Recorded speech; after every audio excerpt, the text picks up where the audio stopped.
L'11 de febrer, amb motiu del Dia Internacional de la Dona i la Xiqueta en la Ciència, es van celebrar diversos actes, com la 4a jornada d'investigació sanitària.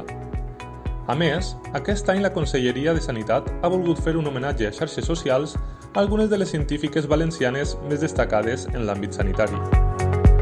La consellera Ana Barceló, acompanyada de la secretària autonòmica Concha Andrés, va presentar el Pla Òptima, amb què es pretén que en 4 anys la demora baixe a 70 dies i es reduïsca a 0 el nombre de pacients que esperen més de 180 dies per a ser intervinguts.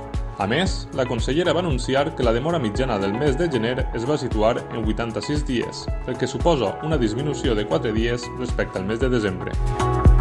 La consellera Ana Barceló va assistir amb el ministre de Sanitat, Salvador Illa, a la reunió extraordinària convocada pel Consell Europeu per abordar el tema del coronavirus com a representant de totes les comunitats autònomes. En aquesta reunió s'ha compartit tota la informació sobre l'evolució actual del coronavirus i s'ha realitzat una avaluació de les mesures que s'estan prenent.